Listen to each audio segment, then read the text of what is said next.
yang ingin saya sharingkan ya, bahwa Israel dipulihkan kembali dari pembuangan yang tadi saya sudah bilang ya, bahwa ini secara perjanjian lama ya, bahwa memang mereka di pembuangan dan sudah digenapi kembali, dikembalikan ya dari pembuangan waktu Kores memimpin ya, mereka dikembalikan. Kita tahu ya bagaimana Nehemia diberikan kesempatan untuk membangun Yerusalem.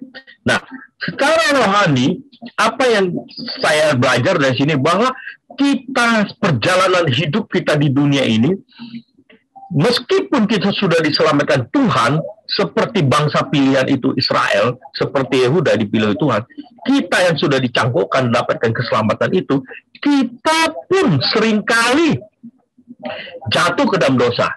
Nah, saya belajar satu hal, ketika saya jatuh ke dalam dosa, saya harus ikut taat setia kepada proses Allah yang terus bukan membinasakan saya. Ya, sekali lagi ya teman-teman, saya mau garis bawah, ketika kita mengalami pembuangan seperti Israel, ketika kita mengalami penghukuman dari bangsa lain, dari orang lain, itu bukan karena Tuhan ingin binasakan kita, tetapi Tuhan sedang proses kita. Tuhan menyadarkan kita atas dosa dan kesalahan kita, supaya kita semakin dimurnikan. Seperti emas ya, kalau dibakar, dimasak, semua kerak-kerak, semua debu, semua lepas, semakin mengkilau. Demikianlah iman kita diharapkan, kita setia dan taat dalam proses Tuhan itu, kita menjadi iman yang semakin bertumbuh. Demikian Pak Andy yang ingin saya tambahkan. Terima kasih. Terima kasih Pak Heri untuk perkayaan ini semua. Memang perspektifnya demikian. Memang pada dasarnya manusia tidak ada yang sempurna. Sekalipun kita menempatkan dirinya sebagai bagian dari seolah-olah kita ini kaum Yakub, tetapi juga ya nggak beda jauh sama seperti kaum Edom gitu ya. Jadi memang kita bisa bayangkan orang yang kita anggap tuh, wah ini orang nih gila banget dosanya, atau ini wah jahatnya minta ampun. Nggak taunya di balik itu dia dikasihi Tuhan. Nah itu buat kita kan juga, agak shock berat ya. Tapi gimana? Itu artinya kok bicara kedaulatan Tuhan, nobody can do it. Nggak ada yang bisa membentengi, karena memang itu tadi memang susah untuk menyelami rahasia Allah. Bayangin waktu disalibkan juga ada Barnabas sebelahnya, orang yang penjahat. Hari ini juga kau ikut aku di dalam taman Firdaus. Orang yang lihat, ini orang kan jahat minta ampun umpamanya gitu. Tapi saat itu juga ini. Kayak Paulus lah ya, Paulus juga kan begitu. Jadi kita sebagai orang yang ikut berdosa rasanya, nggak fair deh Tuhan kok gitu sih, misalnya gitu. Tapi kembali lagi, kau itu ciptaanku, suka-suka aku nggak ada yang mau bilang apa. Jadi ini yang menjadi pergumulan kita. Luar biasa, Kristen itu memang nggak gampang. Jadi itulah kualitas Kristen itu, it's not an easy life ya. Kalau kita lihat ya, kita dihajar seperti apa, maafkan musuh-musuhmu, doakan musuh-musuhmu. Gimana ini hal-hal yang sangat paradoks ya, tapi bagaimanapun juga itulah kriteria Kristennya itu luar biasa murni. Oke, saya terima kasih Pak Heri, sharingnya ini makin menyuruh lagi lebih jauh bahwa ternyata membaca ini walaupun satu kitab tapi panjang banget ininya ya, luas cakupannya. Ini ada Pak Oscar, mau ngomong Pak Oscar?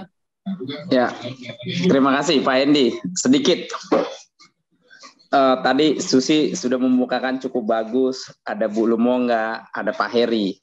Nah, sekarang saya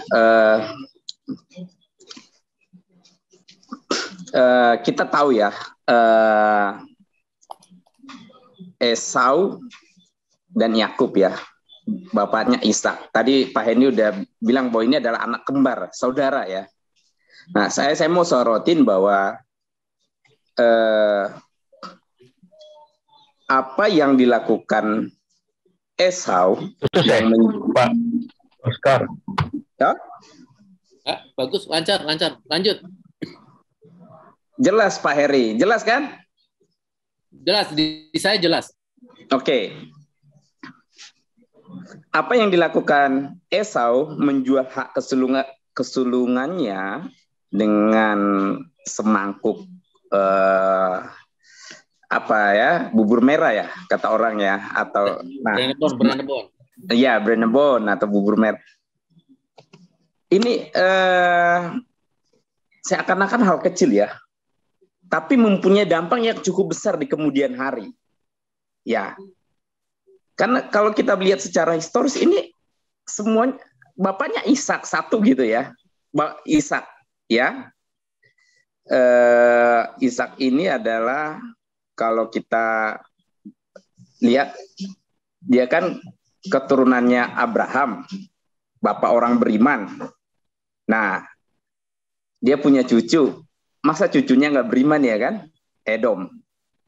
Nah, tapi hati-hati. Sekalipun kita punya bapak orang beriman, tapi hati-hati ketika kita memilih sesuatu yang tidak sesuai dengan kehendak Tuhan. Hal sepele, apa yang dilakukan Esau mempunyai dampak yang cukup besar. Sampai pada keturunan, sampai pada akhirnya dia di bumi hanguskan. Terlepas dari apa yang tertulis bahwa adalah nubuat tentang Yakub akan menjadi, karena Yakub kan sama dengan Israel ya, yang ya Tuhan pelihara gitu ya. Tapi saya mau sorotin adalah jangan sampai kita anggap remeh tentang segala sesuatu yang pada akhirnya membuang kita gitu ya, yang pada akhirnya membuat kita jauh daripada Tuhan gitu loh. Ada quote orang bijak ya, kalau orang biasa itu sadar sesudah, kalau orang bodoh itu tidak sadar sesudah dan sebelum. Tapi kalau orang bijak sadar sebelum dan sesudah. Artinya sebelum sesuatu terjadi dia udah sadar. Nah, kalau yang saya mau garis bawain adalah, sorotin adalah, kiranya pengalaman Esau yang sampai akhirnya dia hilang, jangan terjadi kepada kita sebagai orang yang percaya. Yang sudah mengenal kebenaran kan. Saya yakin Esau juga tahu kok kebenaran. Tapi mungkin dia menganggap enteng hak kesulungan, ya kan? Sampai pada akhirnya dia dibuang. Nah, itu pembelajaran buat kita. Tentunya benar. Saya setuju dengan apa yang dikatakan Susi, baik Pak Heri, bahwa Tuhan adalah berdaulat atas segala hal. Memang kita sebagai orang pilihan, sekalipun kita jatuh ke dalam dosa, tapi Tuhan tetap selamatkan ya. Tapi hati-hati gitu loh. Jangan sampai kita terseret, lupa diri, lupa Tuhan, akhirnya sampai pada akhirnya kita hilang. Nah, itu yang mau saya sampaikan Pak Hendy. Jadi pelajaran dari Esau yang menganggap enteng hak kesulungan, bisa jadi juga dalam kehidupan kita menganggap enteng akan segala sesuatu gitu ya. Seperti yang Pak Hendy tadi bilang ya, bisa jadi kita juga, siapa kita gitu ya, yang hari demi hari tidak luput dari dosa gitu ya. Oleh karena itu ya kita perlu mendekatkan diri kepada Tuhan hari lepas hari kan gitu. Jadi itu yang saya sorotin Pak Hendy, yang tadi orang kelihatannya belum sorotin, saya kasih sorotan ya sedikit, tapi mudah-mudahan bisa bermakna. Thank you. Makasih Pak Oscar. Memang itu persis tadi juga terlintas di kepala saya mengenai hal yang tadi disampaikan oleh Pak Oscar. Jadi kalau dipikir-pikir, apa ini gara-gara dosa hak kesulungan sampai segitunya panjang perjalanannya. Kan itu kan diceritakan dari Kejadian 25 sampai Kejadian 50, itu menceritakan keluarga Yakub gitu. Ya. Di situ ada penceritaan mengenai Esau dan Yakub sendiri. Itu Kejadian 25 sampai Kejadian 50. Berjalan waktu sekian panjang dengan turun-temurun sehingga akhirnya bangsa Edom lah titik akhir yang dimana mau di bumi hanguskan seperti yang kata Pak Oscar tadi. Ya kalau dipikir-pikir ya memang iya ya, banyak perspektif sebenarnya. Karena kita coba berpikir Tuhan maunya apa sih? Kok bawaannya salah mulu? Kita ini salah, gitu salah, ini salah. Jadi maunya yang benar yang mana? Sebetulnya apa sih yang sebetulnya yang Tuhan mau? Saya teringat apa yang tertulis di dalam Amsal 13. Amsal 13 ayat 13 dikatakan bahwa siapa meremehkan firman, ia akan menanggung akibatnya. Tetapi siapa taat kepada perintah akan menerima balasan. Nah, ini wow. Jadi benar-benar ada satu statement yang jelas banget gitu. Cuman kembali lagi, seberapa peka kita tahu bahwa itu perintah Allah, gitu. Itu kan jadi pergumulan kita kan. Nah, ini kemarin juga ada pembahasan mengenai toxic faith. Itu iman kita merasa kayaknya ada titik-titik ranjau yang di mana benar nggak iman kita di situ ya. Nah, itu menjadi hal yang menarik. Oke. Nanti juga ada dari Pak Galen juga mau menyampaikan dengan mengenai toxic juga tuh tadi itu. Nanti kita lihat nanti di dalam pembahasan itu. Oke, thank you banget Pak Oscar. Ini memperkaya khasanah kita. Bayangin dari bicara Obaja tadi, yang tadinya abstrak saya bilang, makin melebar, makin kelihatan benang merahnya bahwa oh ternyata itu toh isi Obaja sebetulnya. Luar biasa ya. Ada puzzle yang dimana teka-teki yang dimana kita mendapatkan satu oke. Ini diskusi ini menarik sekali sehingga kita tahu dari segala macam perspektif kayaknya Obaja itu sendiri. Terima kasih Pak Oscar. Teman-teman lain masih ada waktu ini, ada masih 20 menit. Wow, ini kalau 20 menit, tiap orang 5 menit aja ada 4 orang nih jatah nih kalau menyampaikan. Silakan. Pak Hendy izin Pak, sini Pak. Pak Jimmy. Selamat Pak Jimmy. Iya Pak. Mantap. Iya, yang pertama tadi Pak Heri bilang Allah bukannya benci, tapi kedaulatannya Allah atas Esau gitu. Tapi jangan lupa Maliaki 1 ayat 2 dan 3, aku membenci Esau, Allah yang hilang gitu ya. Ya udah jangan ditawar, Allah memang benci Esau. Kenapa dia benci?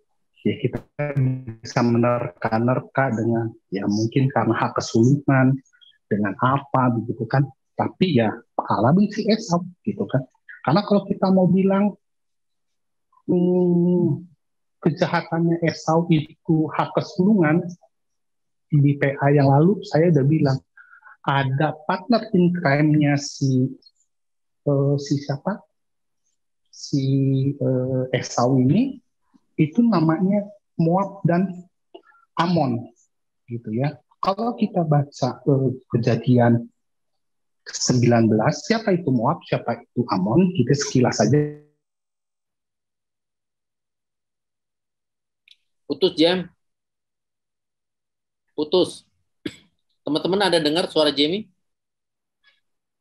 Kayaknya putus Pak. Tahu Moab dan Amon ini adalah anak dan cucu. Karena Lot meniduri anaknya yang perempuan, lahirlah anak dan cucunya Lot dari anak yang kedua. Kan sorry Jam, terputus lagi Jam.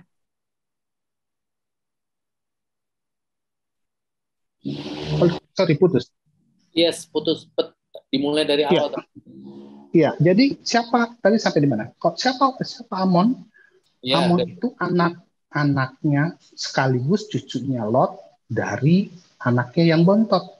Siapa Moab? Anak sekaligus cucunya Lot dari anaknya yang pertama. Karena Lot dibikin mabok, lalu anaknya itu memperkosa bapaknya.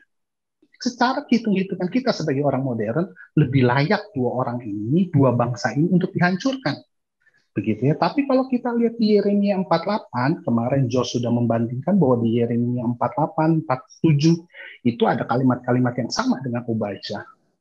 Bahwa Moab dan Amon ini nggak dimusnahkan. Kan kita jadi garuk-garuk pala ya Pak Hen ya. Begitu. Bahkan kalau kita mau lebih garuk-garuk pala lagi, dari orang Moab inilah nanti ada yang namanya Rut. Rut itu orang Moab. Dan dia itu nenek moyangnya Tuhan Yesus. Makin mules lah kita kan. Makin kayaknya pengen ke toilet ini. Jadi makin kita sulit untuk mengerti. Artinya emang ada bagian tertentu yang rencana Allah yang kita nggak bisa terima dengan otak kita yang kecil ini. Gitu ya. Waktu PA Matius pasal 1 Tabikmu almarhum bilang begini, kenapa harus ada orang-orang yang nggak baik gitu, ada Tamar simbol kenajisan sebagai seorang pelacur, Rahab seorang pelacur, Rut seorang kafir dari Moab, Salomo seorang dari istrinya Uria. Surga itu tidak menutup kebobrokan. Itu kalimatnya almarhum, surga itu tidak menutup kebobrokan, tapi surga juga meminta pertanggungjawaban kita. Nah sekarang saya mau membahas, tadi saya pikir Susi akan membahas ayat 19, tapi kayaknya tadi di skip begitu aja gitu ya. Ada yang menarik masalah tanah. Di situ disebut mereka akan memiliki daerah Efraim. Gitu ya. Berarti Efraim ini tanahnya diambil. Efraim ini orang Israel loh. Oke, kita jelasin dulu. Siapa Efraim? Efraim ini anaknya Yusuf. Anaknya Yusuf yang didapat dari ketika dia di Mesir. Efraim ini anak bontotnya Yusuf. Kakaknya namanya Manase. Oke, waktu kakeknya Ishak mau mati, dia panggil 2 orang cucunya, lalu diberkati. Waktu diberkati, Efraim dapat tangan kanan, Manase dapat tangan kiri. Ya, kalau Bang Saud bilang Efraim lah yang menjadi raja-raja, dan dalam sejarah Israel banyak dicatat raja-raja itu dari suku Efraim, gitu ya. Nah, yang menarik adalah waktu PA bersama Pak Bigman dalam kejadian 48 ini, Pak Bigman menarik jauh sampai ke Wahyu 7. Wahyu 7 ayat 5 sampai 8, saya nggak bacakan, nanti teman-teman bisa bacakan. Itu berisikan 144 orang kudus. 144 orang kudus ini berasal dari 12 kali 10, gitu ya. Nah, dari 12 itu adalah suku-suku Israel. Yang menarik adalah nama Efraim tidak ada di sana. Jadi kalau tadi kan kita membahas ini, oh ya, Esau perlambangan yang tidak baik, Yakub pelambangan yang dikasihi sama Tuhan, gitu ya. Bukan kita bilang baik, tapi yang dikasihi sama Tuhan. Tapi jangan salah, dari yang dikasihi sama Tuhan itu pun ada yang tidak masuk dalam namanya di surga. Waktu kita membayangkan ini, waktu beliau waktu itu sampaikan, saya bilang, wah ini dalam banget ini. Saya nggak kuat. Itu Pak Hen, terima kasih. Oke, thank you Jamie. Memang untuk kalau menarik dari akar roots silsilah memang memusingkan sekali ya. Saya sendiri juga mengikuti hal itu dari Adam sampai ke Yesus Kristus itu, wow, kayak seperti masuk ruang labirin gitu loh. Mentok sini, balik lagi, mentok lagi, ya ada jalan lagi sampai akhirnya keluar gitu. Jadi memang kalau dipikir-pikir di Perjanjian Lama ini, kalau digambarkan merepresentasikan kebobrokan kelakuan orang-orang di Perjanjian Lama itu kok ya tetap Tuhan mengasihi sampai mengakar ke titik di mana bermuara ada Tuhan Yesus gitu loh. Ini yang menjadi menarik. Nah, kembali lagi pembahasan ini memang tidak melebar sampai kata silsilah, tapi hal-hal yang ini yang kita lihat bahwa Tuhan masih mau memelihara bangsa Israel sebagai umat pilihannya. Lagi-lagi kembali itu kembali kedaulatannya. Kalau kita cerita lihat dari apa yang digambarkan oleh Perjanjian Lama, itu memang kita geleng-geleng kepala nih. Jadi Pak bisa memperkosa bapaknya sendiri, itu hal-hal yang kadang-kadang di luar nalar kita gitu. Ya kembali lagi, ya walaupun itu juga terjadi di saat-saat sekarang juga ada seperti itu, cuman mungkin tidak terekspos. Cuman ya ada juga yang kecolongan terekspos. Tapi kalau kita pikir, iya ya, memang manusia itu tidak luput dari keberdosaan gitu. Tapi thank you Jem, ini menjadi salah satu bagian di mana kita juga melihat bahwa potret orang berdosa itu ya, kalau udah kehilangan kemuliaan Allah, sampai detik ini ya seperti itu gitu. Itu aja yang kita bisa belajar. Teman-teman, silakan dari perspektif yang lain bagaimana? Teman-teman kasih pendapat. Aku mau tanya tadi yang Pak Jimmy bilang ayat berapa bahwa Tuhan benci Edom. Coba aku mau cari bahasa aslinya. Maliaki 1 ayat 2 sampai 3, Pak. Oke, Maliaki 1 2 sampai 3. Ya. Lupa saya. Thank you. Sip. Mantap, nanti kita gali juga di situ. Gimana Pak Saud? Ini juga salah ahli Taurat ini, Pak Saud. Saya ya. Tes dulu suara. Mantap. Oke, mantap. Modulasi penuh. Terima kasih untuk kesempatannya. Sekarang sedang populer toksik ya. Jadi dalam konteks sekarang ini toksik itu saya fokuskan kepada salah paham atau salah memahami atau juga pahamnya yang salah. Bapak Ibu, ini sangat berbahaya. Kesalahpahaman atau salah memahami atau paham yang salah.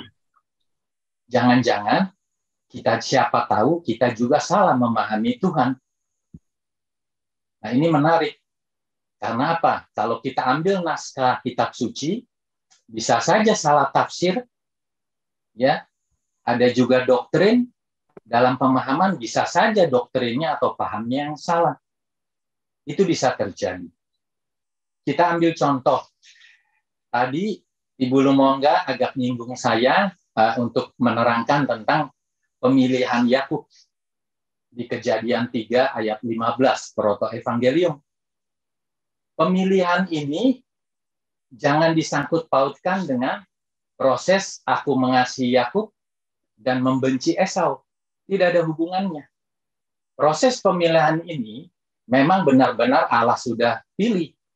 Kalau kita baca di dalam Roma 9 penegasan dari Rasul Paulus, ayat yang ke-11, dinyatakan di sana proses pemilihannya ya, bukan Allah membenci dulu nih ya, supaya kita jangan salah paham. Proses pemilihan itu terjadi, Rasul Paulus sebagai midras menerangkan tentang arti pemilihan itu di ayat yang ke-11. Sebab waktu anak-anak itu belum dilahirkan dan belum melakukan yang baik atau yang jahat, terus ya, nanti kita bisa baca, Allah sudah memilih Yakub. Begitu. Jadi jangan disangkut pautkan, akan terjadi kesalahpahaman. Karena naskah terjemahan itu bisa salah tafsir. Karena apa? Terjemahan itu adalah tafsir yang terpendek. Jadi kita harus tahu bahasa asli. Tadi Pak Heri mau cari bahasa asli. Gitu ya. Nah, paham yang salah lebih parah lagi. Yang selama ini kita percayai bahwa itu yang benar. Ternyata kita harus selidiki. Kembali, jadi ketika Allah membenci Yakub, membenci Esau, itu adalah, kalau Jamie tadi ambil Maleakhi 1 ayat 2 dan 3, ya, sebenarnya itu terjadi di dalam Kejadian 25 ayat 30 dan 34, 30 sampai 34. Ketika Esau ya menjual, jadi menyepelekan karunia Allah tentang hak kesulungannya, bukan masalah soal bubur kacang merahnya. Dia benar-benar menyepelekan kasih karunia Allah. Jadi dia tolak gitu. Ini yang menjadi masalah. Makanya Allah membenci Esau. Ada eksekusinya, ada actionnya. Seperti juga, kenapa di dalam Maleakhi 3 ayat 16, aku membenci perceraian. Karena memang ada kejadiannya ketika manusia jatuh dalam dosa, akhirnya di dalam Kejadian 3 ayat 23-24, Allah mengusir, dalam terjemahan ya, tapi sebenarnya dalam bahasa asli garas atau lakeh, artinya menceraikan. Nah ini kaitannya ada, selalu ada jawabannya. Makanya nanti dikaitkan dengan Elkana. Kenapa Tuhan Yesus datang di pesta Kana? Dia adalah Elkana, Allah yang cemburu. Nah ini menarik, tapi terlalu panjang. Nah akhirnya di sini saya mau menekankan bagaimana kita sesungguhnya harus belajar lagi supaya benar-benar dapat mengerti yang kebenarannya nih, gitu ya. Nah, jadi secara singkat, sebenarnya saya mau bertanya nih.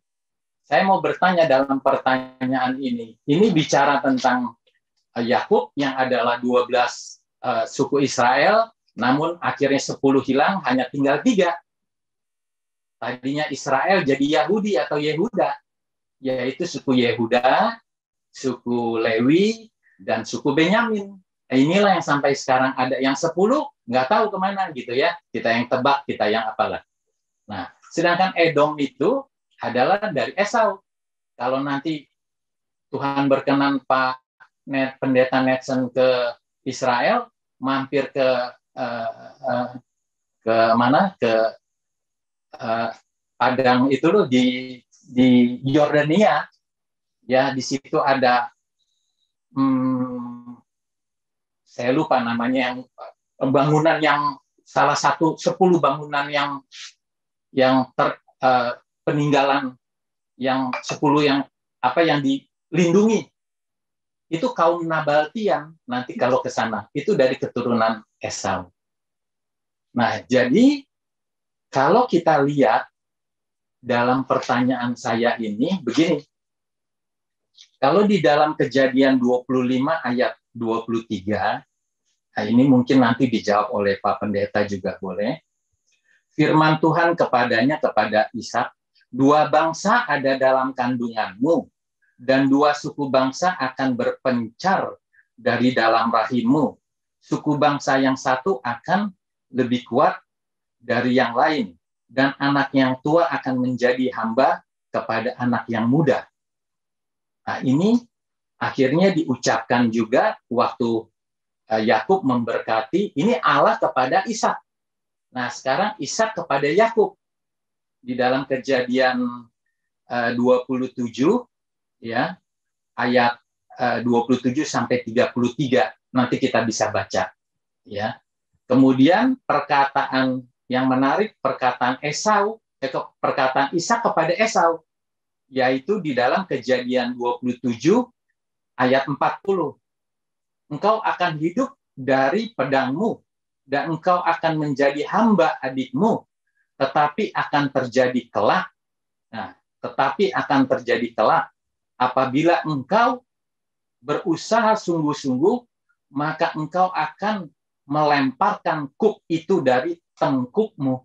Pertanyaan saya, siapakah yang menjadi hamba dan siapakah yang menjadi tuan antara Yakub dan Esau? Demikian Pak Moderator, Pak Hendi, terima kasih. Pak Saud, mantap sekali. Jadi memang semakin dipertajam pengertian-pengertian ini. Tentu kita juga sudah mendekati waktu untuk pembahasan di mana akan di-closing oleh Pak Galen ya. Nanti dari apa yang disampaikan dari teman-teman ini bisa dirangkum dan tentunya ada benang merahnya apa nih yang bisa kita pelajari. Terima kasih sekali lagi Pak Saud, semua teman-teman yang sudah ikut sharing, yang tadi kita lihat Obaja itu bacaannya abstrak itu, ternyata setelah kita kembangkan, wah banyak banget ininya yang kita bisa pelajari gitu. Saya rasa saya berikan waktu kepada Pak Galen untuk lanjutnya. Pak Galen masih ada waktu kita untuk masuk sebelum masuk jam 9, ada cukup panjang ini waktunya, 20 menit lebih, 4:40 ya. Monggo Pak. Boleh nggak sedikit soal pertanyaan benci tadi? Oke, 3 menit Pak. 3 menit, boleh Pak Heri? 2 menit. 2 menit, mantap. Dalam bahasa aslinya itu sane, diterjemahkan dalam bahasa Inggris hate, memang benci, membenci. Tapi dalam hal ini saya setuju dengan Pak Saud. Kita percaya semua kita, Allah itu adalah Allah yang benar. Allah itu tidak ada negatifnya. Membenci itu kan negatif, dosa. Jadi nggak mungkin lah Allah kita itu membenci. Itu dulu yang harus kita pegang poinnya. Jadi kembali lagi, kenapa benci? Manusia adalah terbatas dengan bahasanya, ya.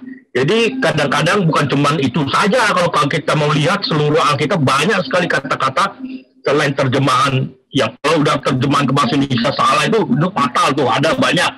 Tapi dalam bahasa Indonesia memang bukan salah karena tidak bisa menerjemahkan, tetapi keterbatasan bahasa manusia. Jangankan bahasa Indonesia, bahasa Inggris juga ada keterbatasan dibandingkan bahasa aslinya, bahasa Ibrani. Itu saja. Nanti Pak Pendeta lebih detail lagi. Thank you. Makasih Pak Hendi. Sorry, Petra Pak. Yang saya maksud di Yordania Petra.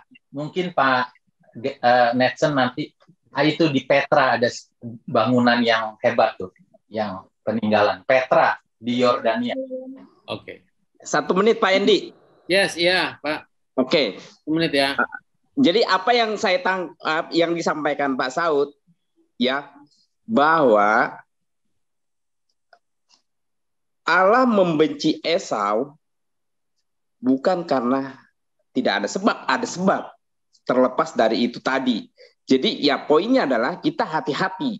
Artinya nggak mungkin tiba-tiba Tuhan membenci itu tanpa sebab. Kalau yang saya lihat, sama halnya ketika Tuhan Yesus disalibkan, itu memang anak manusia sudah ditentukan untuk disalibkan, tetapi terkutuklah orang yang ikut menyalibkannya. Sama ya, itu yang disampaikan. Karena jadi kalau menurut saya ya tidak tiba-tiba aku membenci ini gitu, tapi ada sebabnya. Nah, jadi ada sebabnya, ya itu kita harus hati-hati di dalam bersikap dan bertindak. Mungkin itu kira-kira Pak Hendy. Terima kasih. Terima kasih Pak Oscar. Baik, kita catat itu semua dalam bagian apa yang kita rekam dari, mungkin nanti dari recording bisa dilihat lagi lebih lanjut. Oke, Pak Netsan atau Pak Gelen? Pak Gelen ya, yang dari schedule yang saya dapatkan ini. Mohon koreksi kalau saya salah. Silakan Pak Gelen untuk masuk di dalam renungan closing-nya, silakan. Ya, baik. Terima kasih Pak Hendy. Saya coba share screen ya.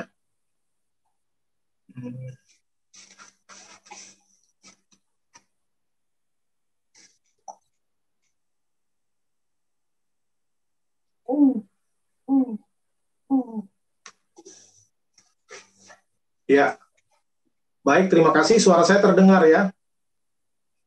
Dengar, Pak. Ya, dengar. Clear, Pak. Ya, saya nggak baca lagi ayatnya ya, nggak baca lagi ayatnya. Ini sifatnya lebih kepada perenungan ya, secara singkat. Dalam perikop ini Nabi Obadja menyampaikan jenis nubuat kepada dua penerima nubuat, ya, kepada bangsa Edom dan kepada bangsa Yehuda. Dalam hal ini kepada bangsa Edom diberikan hukuman oleh Tuhan, dan kepada bangsa Yehuda diberikan keselamatan. Ya, dari perikop ini saya belajar ada 4 hal. Ya, cuma memang yang menjadi satu perenungan juga tadi ya, kenapa bangsa Edom dihukum Tuhan keras sekali, gitu ya. Saya juga merenungkan tentang waktu penghukuman Tuhan. Ya, bagaimana kadangkala hukuman Tuhan itu tidak langsung dijatuhkan. Ya. Nah, kalau kita mau melihat, ya ini terkait dengan kedaulatan Allah ya. Seringkali atau beberapa kali lah kita temukan juga di Perjanjian Lama, khususnya ketika Tuhan menghukum seseorang, tetapi nggak langsung take effect, nggak langsung pada saat itu terjadi. Ya, nggak langsung pada saat itu terjadi. Misalnya ketika Kain diusir, ya, ketika Kain diusir, Kain tidak bagus lah, Habel yang bagus, tetapi keturunan Kain lah yang membangun kota pertama. Ya, lalu ketika keturunan Nuh, Ham dikutuk oleh Tuhan, tetapi keturunan Ham pula lah yang menjadi orang paling berkuasa, Nimrod. Ya, kemudian tentang Esau dan Yakub. Ya, awalnya memang Esau menganggap remeh, memandang enteng tentang hak kesulungan. Lalu terjadi case yang kita tahu ya di Kejadian 25-27, tetapi mereka udah berbaikan di Kejadian pasal 33. Nah, tapi setelah berbaikan, keturunannya terus bermusuhan. Tapi yang unik, ya walaupun Edom atau Esau sudah kehilangan hak kesulungan, bahkan ayahnya mengatakan bahwa dia akan jauh dari tanah-tanah yang gemuk. Ya, intinya kayak nggak diberkati lah secara materi juga. Tapi ternyata keturunannya justru ketika keturunan Yakub belum jadi apa-apa, ya masih tinggal di tenda menuju tanah Kanaan, keturunan Edom sudah jadi raja-raja. Keturunan Esau, kita baca Kejadian pasal 36, itu kalau di ayat 31 disebutkan, ketika Israel belum punya raja, orang Edom itu udah punya raja-raja. Artinya secara tatanan sosial politik, mereka sudah lebih tertata. Orang Israel masih jalan ke sana kemari itu pakai tenda. Ya, baru ada raja nanti di zaman Saul, ratusan tahun setelahnya. Jadi Edom sudah duluan lebih mapan, duluan lebih maju secara politik, sosial, ekonomi, kuat. Ya, karena itu mereka juga punya kemampuan untuk membangun benteng, membangun kota di tempat-tempat gunung-gunung batu yang tinggi. Ya, tahun 1800 sekian udah ada yang teliti juga, ada reruntuhannya katanya. Ya, jadi orang juga kagum bagaimana mereka bisa memahat gunung batu, membuat satu benteng kota perlindungan yang luar biasa, sehingga karena kemajuan mereka menjadi sombong. Ya, lalu kejadian ini bukan cuma sekali, terus-menerus. Kalau kita baca di Bilangnya, di kitab Bilangan itu, bagaimana ketika bangsa Israel mau menuju tanah perjanjian, mereka mau melewati pinggiran dari bangsa Edom. Mereka minta izin numpang lewat, nggak boleh katanya, nggak boleh. Kami benar-benar kami nggak akan minum airmu, kami nggak akan, pokoknya cuma numpang lewat doang lah. Tetap nggak boleh, malah mau disamperin ya sama orang-orang Edom. Akhirnya bangsa Israel memutar jalan. Kemudian Saul juga berperang juga melawan keturunan Edom. Daud juga di kitab 1 Samuel, 2 Samuel, 1 Raja-Raja juga ada case-case-nya sampai di Salomo. Zaman Salomo juga sempat juga bangsa Israel sama Edom ini ribut, ya, berperang. Nah, ini kita melihat bagaimana kebencian yang terakumulasi dan turun-temurun. Ya, saya kira itu menjadi pembelajaran yang penting, bahwa pada akhirnya Tuhan memutuskan untuk Edom sebagai satu entitas bangsa, ya, musnah dari muka bumi, hilang petanya. Walaupun memang sampai di zaman Yesus, ya, Herodes juga masih keturunan Edom. Ya, Herodes masih keturunan Edom. Dan tadi Pak Saud juga nyebut ya di mana tadi, di Petra itu ya, Petra, ya. Ada keturunan Edom. Ya bisa jadi, karena Tuhan ini caranya unik ya, Tuhan nggak bisa diatur sama manusia. Kalau Tuhan gampang ditebak, berarti kita setara dengan Tuhan. Ya, ketika Tuhan menghukum, seringkali nggak langsung. Bisa puluhan tahun setelahnya, bisa ratusan tahun, bahkan bisa ribuan tahun. Ya, ketika Tuhan Yesus, aku datang segera, segeranya udah 2000 tahun. Ya, nggak sampai orang mulai bingung, kapan sih ini Tuhan? Ya, kita kan maunya langsung, ya, kita maunya langsung. Harapan kita seperti itu. Ya, bisa jadi bangsa Edom kalau ada yang bertobat, ya bisa jadi juga diselamatkan. Sebaliknya bangsa Israel, walaupun bangsa pilihan Tuhan, dalam konteks ini mereka sebenarnya masih dijajah. Ya, langsungnya Tuhan berdaulat atas hidup manusia. Ketika nubuatan diberikan, posisi bangsa Israel masih terjajah. Ya, masih menderita, dan mereka dari penderitaan kepada penderitaan, mulai dari nenek moyangnya berabad-abad menjadi budak. Ya, itu secara mental itu udah parah banget itu. Udah parah, udah jadi mental terjajah, mental budak. Ya, tapi Tuhan terus memberikan pengharapan. Ya, langsung dia bandel lagi, dipakai bangsa-bangsa lain, orang Babel juga menghajar bangsa Israel, dan bahkan keturunan Edom ini mengambil keuntungan. Ya, di 2 minggu lalu kita sudah bahas. Bahkan juga ketika Babel menghancurkan Yerusalem, orang Edom kesenangan. Ya, di Mazmur juga dicatat bagaimana mereka kasih semangat kepada bangsa Babel. Ayo hancurkan sampai ke dasar-dasarnya. Ya. Tapi pada saat itu belum terjadi. Ya, baru akan. Ceritanya baru akan, tapi di depan mata bangsa Israel masih menderita, bangsa Edom masih berkibar-kibar. Ya, nggak langsung, dan pasti banyak juga orang yang waktu itu masih hidup sampai dia mati, bangsa Israel masih susah. Ya, jadi nggak terjadi nubuat itu pada saat sebagian orang masih hidup. Ya.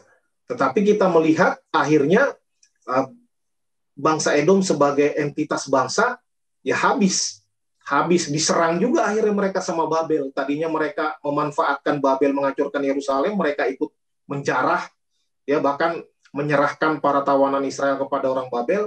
Akhirnya ya bertahun-tahun kemudian akhirnya mereka juga diserang oleh Babel, dan mereka juga hancur. Walaupun masih ada sisa-sisa. Ya, masih ada sisa-sisa. Bangsa Israel akhirnya kembali ke tanahnya. Ya, kembali ke tanahnya. Tetapi ketika bangsa pilihan Tuhan itu juga tidak taat dan tidak mengikuti rencana Tuhan, bangsa pilihan juga kena hukum juga, kena hajar juga. Jadi bukan berarti bangsa pilihan maka dia bebas ngapa-ngapain aja. Ya tidak. Tetap akhirnya pribadi per pribadi. Ya karena itu jangan heran misalnya tadi Ko Jemi udah bilang di Wahyu, Efraim nggak ada. Ya bangsa Efraim, keturunan Efraim nggak ada. Ya mungkin karena dia tidak mengikuti rencana Tuhan, tidak taat kepada Tuhan. Jadi tidak harus kalau bangsa pilihan satu bangsa selamat semua, ya enggak. Ya. Terbukti ketika mereka menolak Mesias, ya bangsa Israel dihajar sama Tuhan. Ya dihajar sama Tuhan, dihancurkan, termasuk masih zaman Yesus masih ada keturunan-keturunan Edom itu, orang-orang Idumean itu waktu menyerang Yerusalem, kelompok Zelot. Menurut catatan Yosefus itu ada kurang lebih 20-an ribu itu keturunan Edom itu ikut menyerang Yerusalem. Lalu total pembantaian orang Yahudi di abad pertama itu catatan Yosefus sekitar 1,1 juta dan termasuk puluhan ribu diantaranya orang-orang keturunan Edom. Ya, karena mereka tidak percaya, tidak menerima Yesus, mereka menolak kemesiasian Yesus, kena hajar juga. Ya, bahkan sebagai bangsa habis juga Israel. Ya sekarang tinggal sisa 3 ya. Tadi Pak Saud bilang. Ya keturunan Benjamin masih ada sampai sekarang. Namun ketika Tuhan berjanji bahwa Israel itu dipilih oleh Dia, Yakub dipilih oleh Dia, maka ya kita melihat kena hukum 2000-an tahun, akhirnya bangsa Israel muncul lagi. Muncul lagi. Jadi Tuhan tidak pernah lupa akan janjinya. Tuhan tidak pernah lupa akan janjinya. Walaupun itu 2000 tahun, berapa generasi itu ya, udah banyak, udah lupa itu. Mungkin banyak orang yang udah putus pengharapan. Di sini kita belajar bagaimana Tuhan berdaulat atas hidup manusia, dan acap kali jalan-jalan Tuhan itu kita bingung. Ya, kita bingung cara Tuhan itu. Ya itulah cara Tuhan menentukan bahwa Dia yang berdaulat, bukan manusia yang berdaulat. Tuhan yang berdaulat, kita hanya berupaya memahami. Ya, tapi kalau kita nggak mampu memahami, ya nanti kita tanya di sorga. Ya, karena banyak yang masih misteri. Ya, Ulangan 29 ayat 29 bilang, ya yang disingkapkan itu bagi kita, yang tidak disingkapkan yaitu rahasia Tuhan. Dan Tuhan menghukum kesombongan, itu pasti. Itu pasti. Dan kesombongan Edom ini luar biasa. Ya, mungkin karena dia iri awalnya dari Esau ya, di berkatnya untuk Yakub dikatakan dia akan jauh dari tanah yang gemuk, lalu mungkin dia kerja keras kan akhirnya jadi keturunannya jadi raja duluan, jadi merasa lebih hebat bisa mengalahkan janji Tuhan. Ya ini penafsiran ya, mengalahkan janji Tuhan kepada Yakub. Akhirnya mereka lebih hebat selama ratusan tahun kan, sebelum akhirnya ya mereka tetap dihukum Tuhan. Ya, jadi Tuhan benci kepada sombongnya. Sebagaimana dikatakan Tuhan membenci perceraian. Ya, kata benci kita anggap negatif karena kita memandangnya negatif. Ya. Tetapi Tuhan punya kebencian yang kudus. Kebencian yang kudus. Ya, sama seperti marah. Marah juga kebanyakan dianggap negatif. Tapi padahal ada marah kudus. Ya, Tuhan juga marah, Tuhan juga murka, Tuhan juga benci. Tapi benci kepada dosa. Ya. Benci kepada dosa. Dan kesombongan pasti dihukum. Pasti dihukum. Cepat atau lambat. Ya kalau orang pilihan, mungkin dia sombong, dia dihajar Tuhan, tapi tidak dibinasakan. Ya, kalau bertobat. Ya, tetapi kalau orang yang bukan pilihan Tuhan, ya, yang tidak dipilih oleh Tuhan, tidak mau bertobat, ya akan kena hukum, akan binasa. Kemudian kita juga melihat bagaimana Tuhan menolong dan memelihara umatnya. Ya walaupun tentu banyak dari orang Israel yang mati di dalam pembuangan, yang mati di dalam penjajahan, tetapi ada orang-orang ya, orang-orang sisa ya, ada orang-orang yang sisa, remnant. Orang-orang yang sisa itu akan tetap ada, dipelihara oleh Tuhan. Karena Tuhan pasti memegang janjinya kepada umatnya. Kita melihat sepanjang sejarah Tadi saya sudah singgung bagaimana bangsa Israel dari penjajahan kepada penjajahan, dari hukuman kepada hukuman, tetapi selalu ada sisa orang yang dipilih Tuhan untuk menikmati janji yang Tuhan berikan, mengalami janji Tuhan itu, pembebasan, kembali ke tanahnya, kembali ke negerinya, dapat.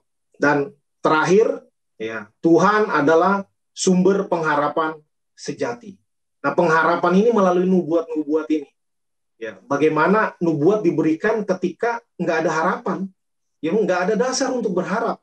Orang hancur-hancuran, dijarah, dibunuh, nggak ada tanda-tanda itu, nggak ada gejala-gejala mau merdeka itu nggak ada. Udah dijajah penjajah bangsa, saudara kembar yang harusnya nolong, bukan nolong, diem, udah diem, ikut bantu penjajah lagi, istilahnya. Walaupun mereka jadi bermusuhan juga sudah Israel dengan Edom. Pas ada bangsa lain yang bukan saudara menjajah Yehuda, Edom malah bantuin penjajah. Nah, maka nggak ada tanda-tanda pengharapan. Tetapi ketika sebagian orang dari bangsa pilihan itu yang tetap menyandarkan pengharapannya kepada Tuhan, maka itulah yang menjadi dasar kekuatan. Jadi, dasar pengharapan bukan keadaan, bukan prediksi, tetapi Tuhan sendiri. Kalau Tuhan bernubuat, walaupun tidak ada tanda-tanda pengharapan, kita harus tetap berharap. Nah, ini pembelajaran bagi kita. Kadangkala kita juga ada dalam situasi yang kayak, waduh, udah membingungkan, udah kacau, udah mumet gitu, udah mentok istilahnya. Wah, kayaknya masalah saya ini udah nggak ada jalan keluar. Kita melalui pembelajaran firman Tuhan ini, kita perlu terus berharap, walaupun tidak ada dasar untuk berharap. Karena Tuhan jauh lebih besar, jauh lebih berkuasa daripada masalah kita. Daripada problem yang kita hadapi.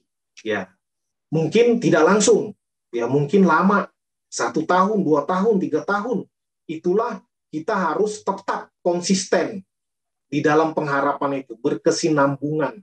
Karena waktunya tergantung waktu Tuhan, bukan tergantung waktu kita.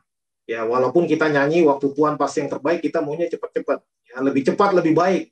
Tapi seringkali Tuhan mau mengajar kita mengikuti jalan-jalan Tuhan, supaya nyata bahwa Tuhan yang berdaulat, dan Tuhan seringkali bekerja di luar prediksi kita.